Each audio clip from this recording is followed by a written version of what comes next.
Christina Kalak with Eyewitness News, Channel 4. This just in, last night, Princess Danielle was found sneaking away from a party to go smoke a cigarette, where this was found at the scene: birth control pills.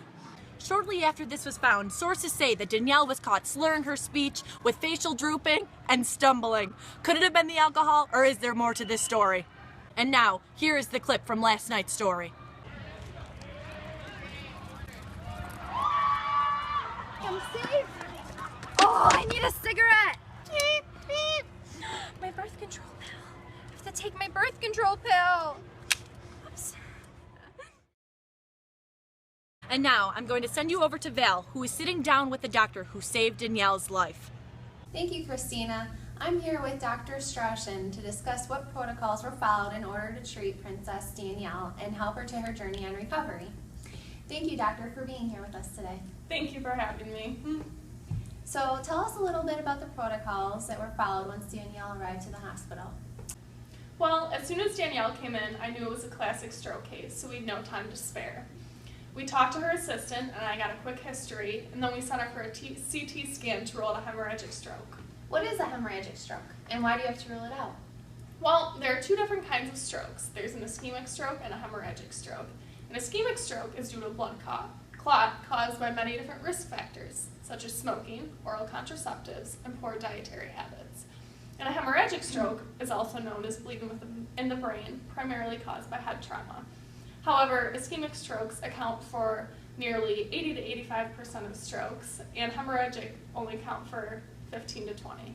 How do you know if it's an ischemic or a hemorrhagic stroke? Well, as soon as they arrive to the hospital, we do a thorough assessment using the National Institute of Health stroke scale, and that's a systematic assessment tool that provides a quantitative measure of stroke-related neurologic deficit. Once we determine the severity of the stroke and the neurologic deficit, we then send them for a CT scan to determine the type of stroke it is. And our specific hospital protocol is to obtain a CT scan within 30 minutes of their arrival to the hospital. And once we get the results, we can rule out a hemorrhagic stroke and determine if there are any contraindications to using thrombolytic therapy, which is our first-line treatment in ischemic strokes. What are some of the contraindications to using thrombolytic therapy? Well, the mechanism of action of thrombolytics works by converting plasminogen to plasmin. This stimulates fibrinolysis of the clot, hence the name clotbuster. And the initiation of treatment with thrombolytics within 3 hours of stroke onset will decrease the severity of the stroke and will improve functional outcomes after 3 months.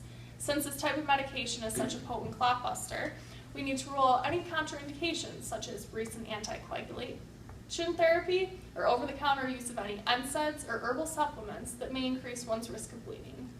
Were there any contraindications to Princess Danielle's case to beginning thrombolytic therapy? Well, due to HIPAA protocols, I cannot share that information with you. However, I can further discuss our first-line thrombolytic that we use in this hospital, which is alteplase, commonly known as tissue plasminogen activator, or TPA. I see. Tell me more about this TPA. Well, our protocol recommends that we initiate treatment with TPA within an hour of admission, and we call this the window period. And once we get the client's consent, we can start by administering a bolus of TPA, followed by an infusion over 30 minutes, and then another 60-minute infusion. Our hospital protocol recommends a total dose of 100 milligrams because a larger dose could result in intracranial bleeding. In addition, TPA has a peak time of 5 to 10 minutes and a duration of 3 hours. Why do you need a consent to get TPA? Well, we need the client's consent to ensure that they as well as their family have received the information regarding the severity of the medication's adverse reactions and any other complications that may arise from its administration. What are some of these adverse reactions and complications of using TPA? Well, since TPA is a thrombolytic, it has many different side effects and adverse reactions associated with it. Some of the more common side effects are nausea, vomiting, fever, and bleeding. And some of the more serious adverse reactions include intracerebral hemorrhage, stroke, atrial or ventricular dysrhythmias, pulmonary edema, and anaphylactoid reactions. Wow, those are some very serious complications associated with TPA administration.